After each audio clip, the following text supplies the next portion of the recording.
Orange வந்து ஏன் தெறி படத்தை மட்டும் ரிலீஸ் பண்ணாதீங்கன்னு சொல்றாரு. மங்காத்தாவும் அதே தான் ரிலீஸ் ஆகுது. மங்காத்தாவை சொல்லலாமா? ஏன் விஜய் படத்துக்கு மட்டும் திரும்ப? இல்ல இங்க இங்க நீங்க ஒரு விஷயத்த பார்க்கணும். என்ன அப்டின்னா, மங்காத்தாவே பார்த்தீங்கன்னா, இந்த டேட் 23 ஜனவரி வர்றதுக்கு ஒரு காரணம் என்னன்னா, உள்காரணம் ஒண்ணு இருக்கு. அது நான் சொன்னேன்ல, அதாவது வந்து ஜனநாயகன் வருதுன்னும்போது, அதனுடைய 1000 ஸ்க்ரீன்ஸ்ல வரவிடாம வந்து பார்த்தீங்கன்னா, பராசக்தி வந்துச்சு. பராசக்தி வந்ததுனால ஷிஃப்ட் ஆயிருச்சு. இது ஒரு 600 ஸ்க்ரீன்ஸ், அது ஒரு 400 ஸ்க்ரீன்ஸ்ன்னு ஷிஃப்ட் ஆயிருச்சு. விஜயினுடைய கடைசி படத்த வந்து ஒரு ரெக்கார்ட் பிரேக்கிங் கலெக்ஷன் வந்து விஜய் சைட்லேருந்து எடுக்கணும்னு நினைக்கிறாங்க. விஜய் நினைக்கிறார். அத வந்து பண்ண விடாம பண்ணணுங்கிறதுக்காண்டி தான் இந்த மாரி வந்திருக்காங்க. பராசக்தி அப்படி தான் வந்திருக்கு.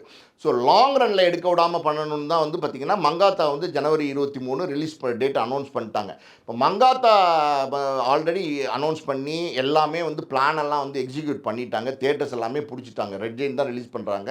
ரெட் ஜெயின் கையில தான் மேக்ஸிமம் தியேட்டர்ஸ் இருக்கு. அவங்க எல்லாமே ரெடி. அதாவது வந்து ரெடி டூ கோ லெவல்ல வந்து மங்காத்தா இருக்காங்க. இப்போ தானு சார பொறுத்தவரைக்கும் பார்த்தீங்கன்னா, தெறிங்கிறது வந்து இனிமே தான் வந்து ரிலீஸ் பண்றதுக்கான ஒரு ஐடியாக்கு வந்திருக்காரு.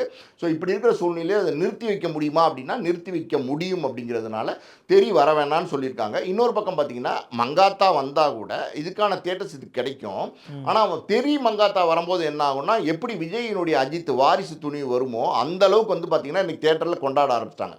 ரீ ரிலீஸ் படங்கள் எல்லாமே பார்த்தீங்கன்னா, தோரணம் கட்டி, பேனர் வச்சு, மறுபடியும் பால் அபிஷேகம் பண்ணி, மறுபடியும் தியேட்டர்ல போய் விசில் அடிச்சு, ஆடி, பாடி கொண்டாடுற மனநிலைக்கு இன்னைக்கு ரசிகர்கள் வந்துட்டாங்க.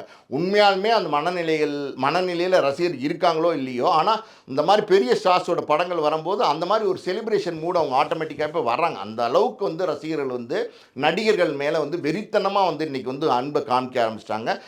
நடிகர்களை வந்து வெறித்தனமா வந்து ரசிகர்கள் வந்து ஃபாலோ பண்ண ஆரம்பிச்சுட்டாங்க.